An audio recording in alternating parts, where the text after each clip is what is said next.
G'day guys, this is your bubbly host H2O Queen. So today I want to start off with continuing to becoming a Pokemon Master, my guide. So this is episode 2 of this series, and I want to address some popular questions and topics that happen while you do EX challenges, maybe as a solo, but mostly in teams. So in this case, I'm going to talk about Unity, precast, and Emote, and also talking about the importance of having the auto button switched off before you do start your match, because leaving the auto button on can be absolutely crucial. So always be vigilant and make sure, regardless if you're dueling solo or on an NPC, that you always have auto switched off. Alright, so I'll take this one step at a time. I'll explain how each works, and I'll talk about Unity, precast, and Emote as we play.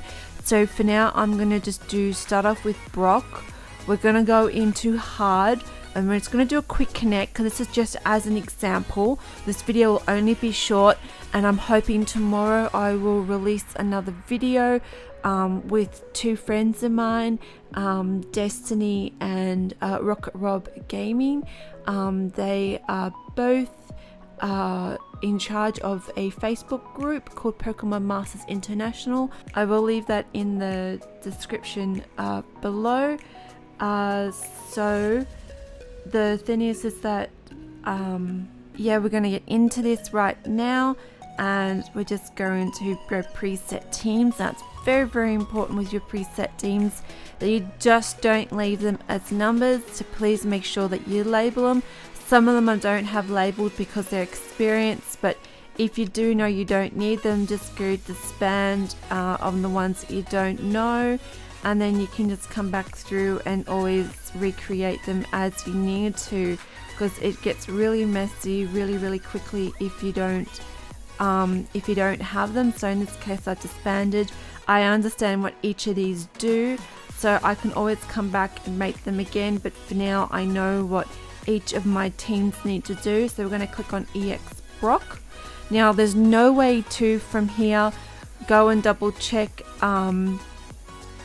the auto, beg your pardon, there's no way to go double check if you've got started in auto, so just be really careful and make sure you slow down your speed as well.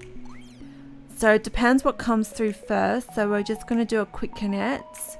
So we might get filled with NPCs or real people, we'll see what happens.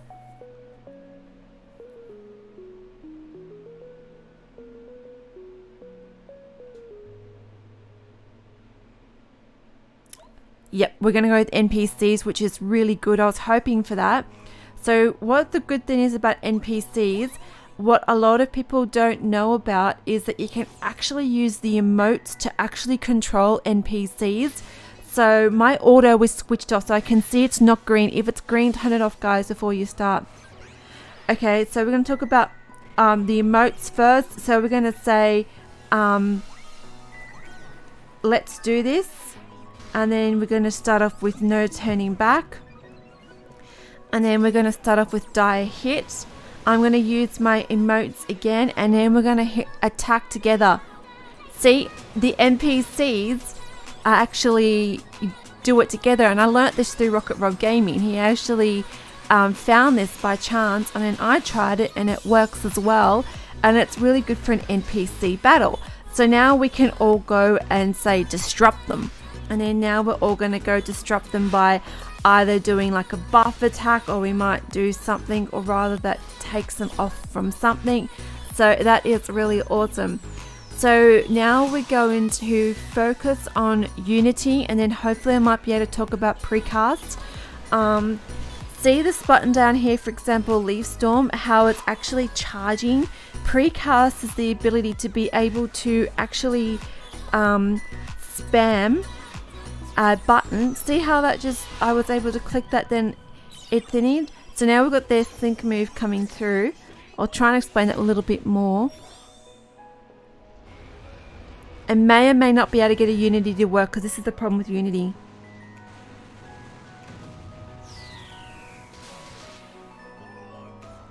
so that's okay.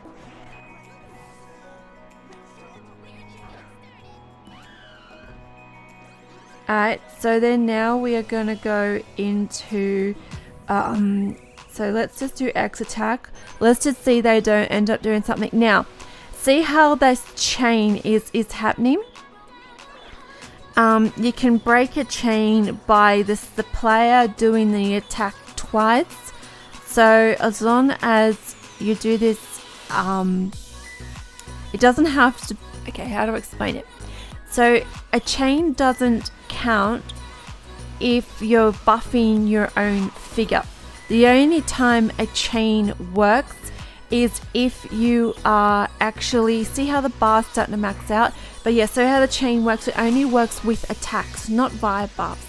And you break the chain as soon as you use the attack twice from the same person, whomever's using that attack. And that is how a chain breaks. So a chain only includes attacks, it does not include buffs.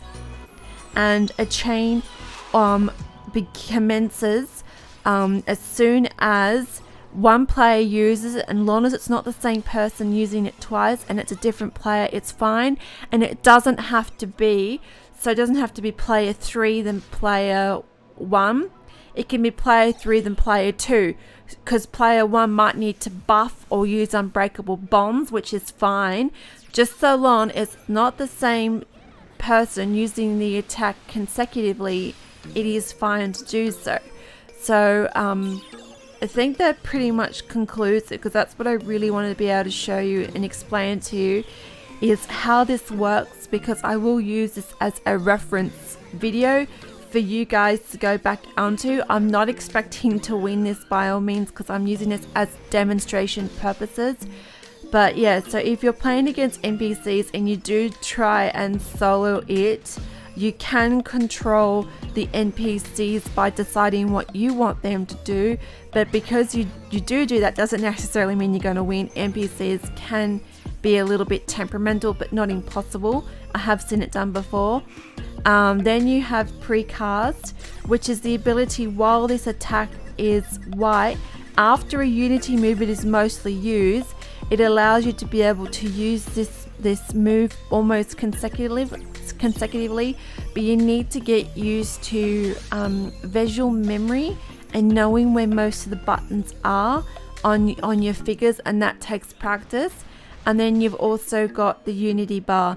So the unity bar, I will explain again. So how it builds up or it increases is so long as you do not attack twice consecutively by the same player, and that you've got player 1 and player 3 that does it, you should be fine.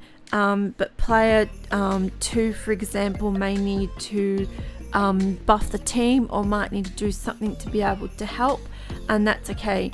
So hopefully that helps, guys. I will leave it here, and hopefully I can make my video tomorrow.